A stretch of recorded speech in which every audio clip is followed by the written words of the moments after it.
Aqui é o Hacker. E aí, pessoal, o que vocês acharam desse season finale?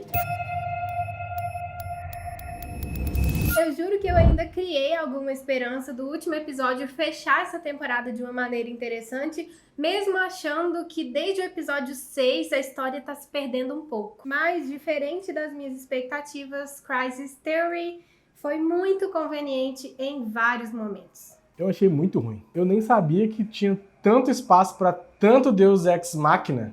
É assim que se fala? Não sei, perdoe meu latim. Eu vi uma vez falando que era Deusa Ex Machina por causa da Dolores. Começando pelo Lawrence, que aparece convenientemente naquele posto daqueles três fugitivos, né? O William, o Stubbs e o Bernard. Depois tem o Caleb entrando no drone da polícia, que aparece convenientemente no meio lá da manifestação, bem pertinho dele, e não tem ninguém vigiando um drone da polícia. E ele consegue entrar no drone da polícia e guiar esse drone para onde ele quer. Isso é muito curioso porque tudo é super controlado, né? A tecnologia domina todas as interações de homens com máquinas, e aí um cara qualquer, que é o Caleb, simplesmente entra num drone da força policial e consegue operar esse drone, né? Isso é bem bizarro. Uma coisa que poderia justificar é aquele sistema da Dolores que organiza tudo pra ela, arruma as pessoas pra defenderem os dois e tal, mas isso já é um mecanismo muito conveniente, ela ter esse sistema que a gente não sabe nem de onde que saiu e que resolve todas as questões impossíveis pra eles. É um hackeamento que ela faz no sistema, né? Mas ele funciona o tempo inteiro pra tudo, independente de onde eles estão, das circunstâncias. Enfim, o William fugindo daquele lugar onde eles estão, que é meio abandonado, né? A gente não sabe onde é que é, o meio da rodovia, um posto abandonado, e de repente ele aparece na Insight, me lembrou muito aquele cara do Game of Thrones, né? Que eles passam dias e dias indo lá pro extremo norte para poder recuperar as coisas e ver os bichos lá, nem lembro mais como é que era. Eles passam tempos e tempos naquela caminhada, foi uma coisa clássica de GOT que todo mundo odiou, e aí ele, de repente, em questão de minutos, ele reaparece no vilarejo e conta para as pessoas a grande novidade, assim, coisas bem bizarras. Eu achei meio parecido, né? O William tá no meio da estrada, de repente ele tá na Insight, no meio da confusão, como se nada tivesse acontecido nesse meio tempo, né? O William é cheio dessas coisas. Na segunda temporada ele leva um monte de tiro e não acontece nada com ele. Ficou construindo um personagem como se ele fosse ter uma importância fundamental. O personagem dele, o William, mano, não o anfitrião que ele se torna no finalzinho lá, quando a Charlotte está no poder lá em Dubai. Mas foi construindo como se ele fosse ter alguma coisa muito sensacional. E não, ele só precisava de uma longa caminhada até Dubai. Acho que ele chegou lá andando também, pelo jeito.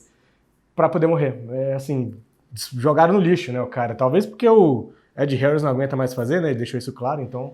Eu não curti muito a participação do William nessa temporada. Achei que ele ficou jogado, ele não foi o vilão que ele é. Ele fez hora extra, né? E eu acho que a história dele é uma das mais legais quando é revelado que o Homem de Preto é o William lá que a gente acompanha com o romance da Dolores. Eu acho uma das coisas mais sensacionais e surpreendentes da série e ele ficou desperdiçado. Assim, não, totalmente. Assim, o William, depois da segunda temporada, é um personagem que não serviu pra mais nada.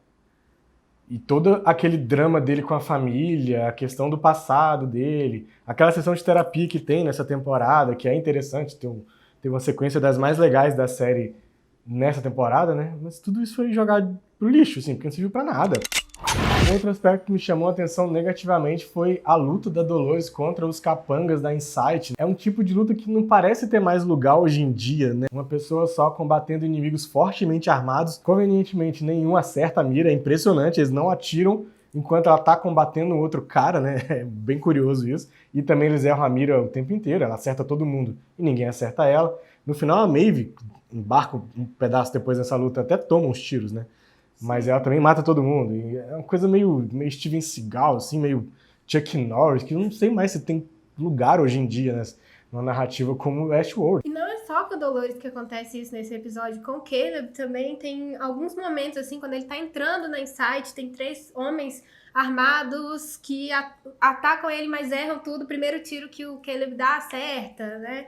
Apesar dele ser militar, não justifica 3 mas as pessoas da Insight, eu imagino que tem algum treinamento também, né? Não são... Pegou esses caras no meio da rua ali e falou, vem cá, toma uma arma aqui e vem fazer segurança, né? É uma empresa de tecnologia que domina o mundo inteiro, tipo... Eu não sei se a gente também já ficou tão decepcionado com outras questões que essa já incomodou a gente mais, quando a Maeve também ataca os capangas do Serac lá em cima e a luz apaga, a gente fica, quê? Por que a luz apagou nesse momento? Pra mim, aquele ali foi um esteticismo só mesmo, assim. Só que acharam que ia ficar bonito a luz apagada. Não tem nenhum sentido. Sim. As lutas da Dolores e da Maeve são legais, são bem coreografadas. A gente postou lá no Instagram umas cenas de bastidores que a gente descobriu até que a Evan Rachel Wood é faixa preta em Taekwondo, então é uma coisa muito legal. Só que aí também fica meio cagado. Antes da Dolores ser levada lá pra dentro da Insight, as duas ficam lutando e elas param pra conversar no meio da luta, assim, param pra ter uma discussão que eu fico, meu Deus, o que é isso? Que tipo de luta você para, você dá uma discutida e você continua, assim, também eu acho que é a mesma coisa de uma referência de algo muito antigo que não foi atualizado. E eu acho que o maior problema é ele não ter a força dramática que aquele momento deveria ter, porque essas pausas durante as lutas são clássicas em filmes antigos, né, em algumas séries também, que é aquele momento em que tá o confronto do mocinho com o vilão, né, e aí eles vão expondo todos os pensamentos que eles têm em relação ao outro. Mas quando isso é construído de uma forma decente, você sente o peso dramático do encontro. São pessoas que nunca às vezes se encontraram, estão se encontrando no final, então eles têm muita coisa a dizer, né? É uma batalha que vai entremeada. No caso delas duas, não delas duas, né? No caso deste roteiro, eu não sinto este momento dramático pra gente falar assim, nossa, que doideira essas revelações. É desgastado, né, isso. E é tão legal quando a Maeve encosta na Dolores lá dentro da Insight e é levado lá pra o cenário do parque, as duas podem finalmente conversar. Porque o episódio também tem, agora vamos entrar um pouco na parte melhor, algumas resoluções que a gente estava se perguntando a temporada inteira, que são deixadas para fazer nesse episódio.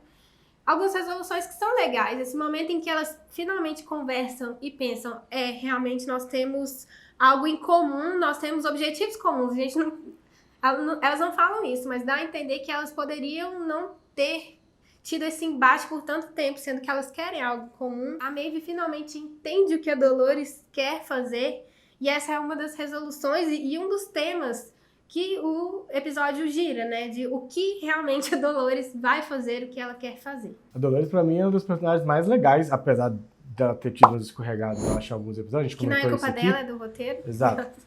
Mas ela é uma personagem muito massa, né? Muito massa. E a Maeve também, acho que no final a Maeve ter esse momento de esclarecimento, a partir do toque que elas têm, né? E de compreender, então beleza, vamos junto agora. É muito legal porque a Maeve na segunda temporada ela ganha uma importância e ela se mostra uma anfitriã extremamente inteligente. E essa inteligência, pra mim, até este episódio, foi jogada no lixo, assim. Ela começou a agir como simplesmente um robô que foi usado como uma máquina de matar pelo Serac. Isso foi tão pobre pra personagem porque ela já tinha entregado coisa melhor. Ela é extremamente perspicaz, inteligente, sagaz, ela saca o que está acontecendo, né? E até a personagem dela, enquanto prostituta, é feita para isso, né? Ela é uma pessoa que lê os forasteiros, lê os anfitriões, né? Esse era o grande tchan dela. Ela não é a prostituta, ela é a gerente, a dona do bordel, né? Então ela tinha já essa coisa de ser uma personagem inteligente. E aí jogaram no lixo para transformar num robozinho qualquer ali. E aí agora, pelo menos, dá uma retomada nisso, né? Uma esperança para a quarta temporada usar melhor de novo a personagem. Mas quando ela fala, ai, minha filha, lá no final fica...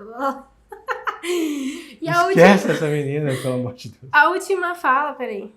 E é interessante porque a última fala é dela. A última fala dela antes dos créditos, né? Ainda tem as cenas pós-créditos. Ela fala que esse é o novo mundo e fala pro que bem-vindo ao novo mundo. Ela meio que fecha, assim, né? Outra revelação muito legal é que fica claro qual era o plano da Dolores, que era uma espécie de resetamento do mundo para que os humanos decidissem o que fazer com essa nova situação. Metaforicamente, ela ia aniquilar a humanidade, porque ela ia acabar com o mundo do jeito como a gente conhece ele, para que a humanidade decidisse fazer o que quisesse com esse novo mundo. Ela ia dar, de fato, o livre-arbítrio para os humanos definirem o que eles iam fazer com esse novo mundo. Por que ela escolhe o Caleb? Porque acha ele uma pessoa justa e influente. Consegue exercer influência sobre as pessoas. Outra coisa que a gente também interpretou há alguns episódios aqui é que a Dolores estava no papel de uma divindade. E ela confirmou essa nossa teoria quando ela fala que os outros anfitriões foram feitos à imagem e semelhança dela, que ela era o primeiro ser a ser criado e que deu certo, que funcionou. No final das contas, quem dominava o Serac era o Rehoboam também, o que é muito interessante, né? A criatura que domina o criador. Isso é um problema clássico desse tipo de história de ficção científica, né? Vem lá do Frankenstein, se a gente for ver, quando a criatura ganha tanto poder que ela suplanta a própria criação, né? Ou o próprio criador, na verdade, ou a criadora. Pelo menos ele é coerente, né? Se ele acha que esse ser que ele criou é tão poderoso para controlar as situações da humanidade e o destino, então que controle o seu destino, né? E tem a questão da chave também, que a temporada inteira ficou dito que a chave para o sublime, para o paraíso dos anfitriões estava na mente da Dolores quando não estava. Ela estava com o Bernard, na verdade a Dolores envia ela para o Bernard porque ela mesma disse que não confia mais em si. E para quem tinha algo tão importante para carregar, o Bernard foi meio que escanteado também, né? Aliás, o Stubbs nessa temporada também, hein, bicho? Pelo amor de Deus, o que foi aquilo? A Charlotte claramente vai ser a antagonista da próxima temporada, já que ela leva a cabo a construção de novos anfitriões, agora em Dubai, num outro país. Começou lá com o novo William, né? O William anfitrião mauzão. Pegou o pior do que ele tinha, que na verdade é ele mesmo. Tem que considerar que ela é uma anfitriã muito importante, porque ela é uma réplica da Dolores, feita pela própria Dolores, né? Então ela tem uma mente bastante complexa. Vai ser legal ver ela na quarta temporada. E se bobear, a Dolores já deixou armado outro corpo também. E a pérola do Lawrence pode tomar conta aí da segunda fase dessa Dolores. Com certeza, porque o Lawrence aparece só naquele momento, né? E depois ele some. Sim. Tem 3 aspectos que chamaram bastante atenção nesse episódio, a começar pelo nome. A gente volta a ter um nome com um impacto grande, né? Teve uma coisa que não errou nessa temporada, que foram os títulos. Que foram Verdade, foram bem legais. Que é Crisis Theory, teoria da crise, que é um conceito marxista, extremamente complexo, de economia e sociologia, difícil pra caramba, pelo menos pra mim foi extremamente difícil tentar compreender. É bom a gente ressaltar que nós não somos sociólogos ou historiadores, então nós não podemos explicar profundamente o significado da teoria das crises, mas dá pra gente relacionar um pouco com o final da série, o que o Marx dizia sobre o capitalismo e o que foi representado e que a gente acha que teve aí algum simbolismo mesmo pensado para colocar no título do episódio. Marx fala que o fruto do trabalho é o lucro. Todo mundo que trabalha merece o lucro. Só que ele vai criar um conceito que chama o mais-valia. O que é o mais-valia? Seria a forma com que os grandes empresários, os donos de capitais, os donos dos meios de produção, lucram sobre o trabalho alheio. Ok? Tá. Vamos partir, para entender a teoria das crises, da ideia de mão invisível. Tá? Marx vai dizer que as crises são recorrentes no capitalismo porque faz parte do capitalismo essas crises. Imagina o seguinte, o que a Adam Smith fala com relação à mão invisível? Que quanto maior a concorrência, menor serão os preços. Quanto mais você estimula a concorrência, menor serão os preços dos produtos que estão concorrendo. Ok, então, toda vez que os produtos reduzem de preço, toda vez que as mercadorias ficam mais baratas, o que os donos das empresas, os donos de capitais precisam fazer? Bom, eles podem fazer, por exemplo, colocar novas tecnologias para substituir trabalhadores e ficar mais barata a produção. Eles podem demitir, obviamente, é isso que é a ideia de colocar novas máquinas, muitas vezes é para demitir pessoas, e aumentar a produção, porque quanto mais você aumenta a sua produção, é porque mais barato está ficando o seu produto, ok? Então você pode produzir mais com a mesma coisa ou até com menos. O negócio é que quando você faz esse processo, algumas coisas acontecem na sociedade. A primeira é, você tem mais pessoas desempregadas na sociedade.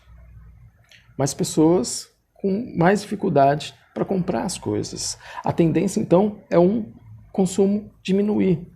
Você também tem produtos cada vez com valores mais baixos, porque a concorrência aumentou. E aí você tem que fazer novamente esse movimento de diminuir mais gente, de colocar mais tecnologia para diminuir mais ainda os custos.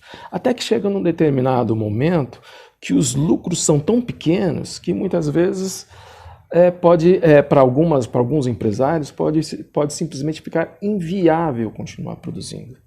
E as empresas quebram. Perceba só, a partir do momento que nós temos uma superprodução e a gente não tem pessoas para comprar essa superprodução, as empresas quebram. Temos uma crise. Empresas sem produzir e pessoas sem trabalhar e sem consumir. Aí que vem, então, o retorno à sobrevida do capitalismo. Quando você tem as empresas fechando e muita gente desempregadas, os donos de capitais, aqueles que conseguiram acumular capitais, podem comprar essas mesmas empresas, esses que quebraram os equipamentos que estão dentro dessas empresas, que estão ociosos, e contratar as pessoas que estão desempregadas, tudo por um menor preço. O emprego fica mais barato, as empresas falidas com a sua capacidade produtiva, que estão paradas, também ficam mais baratos. Outros compram e começam a produzir com equipamentos muito mais baratos e com empregados também mais baratos. E recomeça de novo esse ciclo. Essa é a ideia, então, da teoria da crise. Ela é cíclica e o capitalismo sempre vai funcionar dessa forma. E aí, ele fez uma previsão de que esse sistema iria ruir por causa disso mesmo. Que ia haver tanta desigualdade social, tantas pessoas, os capitalistas muito ricos e muitas pessoas miseráveis, que essas pessoas iam se tocar e iam fazer uma revolução para acabar com esse próprio sistema. E é nisso que tem a ver com a série, pelo menos é o nosso modo de ver. O que é curioso na série é que, aparentemente, isso não fica claro, mas o que a gente dá para entender, mas o que deu para entender é, as pessoas não estavam exatamente insatisfeitas, pelo menos não aquelas pessoas retratadas na temporada 3 de Westworld. É óbvio que a gente tem um fator que é o Rehoboam dando sentido à vida dessas pessoas, que é um controlador externo. Então é como se elas nem soubessem que há vida além daquela própria vida delas, né? Sim. O que eu posso ser além disso que eu fui designado a ser? Eu não disse que não fica claro como se fosse uma falha da série. Essas pessoas realmente não sabem o que elas poderiam ser. Quando elas finalmente descobrem, aí a casa cai, que é o que a gente vê do mundo ruindo, né? Caleb é a personificação disso, porque ele tá tendo uma vida muito difícil, tá tendo várias batalhas, mas ele continua, a vida dele vai indo, até o momento em que alguém fala pra ele, sua vida é controlada por uma parada aqui que acha que você não vai ter futuro, então te dá uma vida ruim. E aí ele tem esse despertar, então todo mundo tem esse despertar, se junta pra fazer uma revolução e destruir esse sistema que estava fazendo isso com a vida deles. Isso é o que a gente precisa para interpretar esse episódio. Uma parte dessa teoria das crises não é a explicação da teoria, pelo amor de Deus. Tipo, então não venham, mas o Marcos... A gente sabe que ele não falou isso, literalmente isso. Ele também não interpretou o Westworld, porque ele nem imaginava que seja... Assim, é uma interpretação nossa, pegando o que a gente compreendeu dessa teoria e olhando o episódio. Se você é um historiador, um sociólogo, vem conversar favor, aqui embaixo exatamente. com a gente, porque a gente quebrou muita cabeça mesmo pra entender um pouco e relacionar com a série. Um canal bom pra vocês irem ver sobre isso e aprenderem de verdade é o Tese 11, a gente sempre tá indo lá pra aprender também. A Sabrina é marxista, né? Então ela provavelmente domina bastante o conceito. Essa questão que você falou leva a outra interpretação que a gente fez, que é de uma música. A música que quase fecha o episódio, porque tem os pós-créditos de novo, que é Brain Damage, que é do Pink Floyd. É muito legal, porque o The Dark Side of the Moon, que é o disco onde tem essa música, ele tem diversos significados, várias pessoas interpretam eles, e muita gente fala sobre como o Pink Floyd tinha letras politizadas. O próprio nome desse disco tem a ver com a Guerra Fria, com quando os Estados Unidos deram uma declaração de que a União Soviética estava testando armas nucleares no lado escuro da Lua, porque lá não teria como as pessoas verem, o próprio Estados Unidos verem que eles estavam testando isso. O tipo de coisa criada na Guerra Fria e tipo de coisa Os criada. Estados Unidos mentiam pra guerrear? É Fake isso? news, gente, não é de hoje. E esse disco tem outra interpretação muito legal, que é que cada música dele representa uma fase da vida. Essa música é a penúltima do disco, é como se fosse algo que vem antes da morte, que é quando a sua mente se degenera e você é enviado para um local em que ninguém te vê, é algo meio assim. Tem muito a ver com as pessoas excluídas também, né, na série. Tem quem interprete essa canção dizendo que o Roger Waters escreveu pro Syd Barrett, que, no caso, conhecidíssimo, né, do integrante do Pink Floyd, que saiu por conta do excesso de consumo de drogas e outros problemas na cabeça também, e que também remete um pouco à série com a droga que essas pessoas tomam para ficar entorpecidas, né, naquela realidade. Tem a Jenner, que eles ficam viajando nos gêneros cinematográficos enquanto não podem ir pro parque, porque a maioria não tem dinheiro. Até a droga que eles tomam na guerra para poder alterar a mente e não ficar sentindo exatamente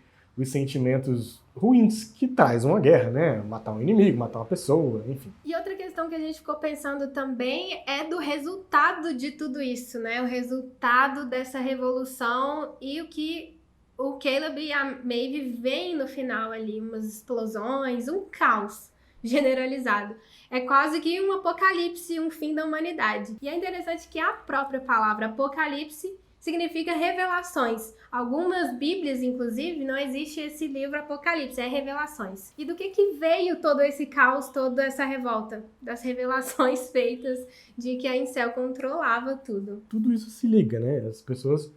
É como se elas tivessem um toque assim, tum, e a mente fez assim, puff. E aí você começa a ver tudo diferente, abre um horizonte completamente novo que você não imaginava que existia, mas que tá logo ali, né? E aí, esse é o grande tchan, né? A Dolores queria dar a oportunidade para as pessoas verem e decidirem o que vocês vão fazer com isso agora. Vocês podem acabar com o mundo de verdade também. Vocês podem detonar e causar a própria aniquilação, mas vocês podem construir um mundo melhor. E isso, essa parte final, são poucos minutos ali, é algo muito mais sensacional, mais genial do que vários outros momentos que a série discutia livre-arbítrio, mas colocando muito mastigado pra gente, repetindo, ai, estou aqui por causa do livre-arbítrio. Esse foi um grande problema que eu enxerguei na terceira temporada. Parece que por causa de algumas reclamações ou críticas, sei lá, alguma pesquisa de público, algumas pessoas acharam que a série na primeira e na segunda temporada estava muito difícil, e aí, não, vamos mastigar aqui pra essa galera então. Acabou sendo uma temporada muito irregular, não dá pra gente falar, ai, amei, odiei essa temporada, porque ela teve coisas boas, ela teve momentos bem fracos, muitos flops. A gente fica por aqui, foi muito legal ter acompanhado o Westworld, mais uma vez com vocês que estão assistindo o vídeo. Comentem aqui o que vocês estão assistindo, o que vocês pretendem assistir agora também, que seja uma série com essas pegadas mais propositivas, né, que faz a gente pensar, que faz a gente dar uma remexida, né, ficar pensando um pouquinho, é sempre legal. E se vocês estão seguindo alguma, se vocês já assistiram alguma que mereceria uma análise bacana, comentem aqui. É isso? Até o próximo vídeo e tchau! Tchau!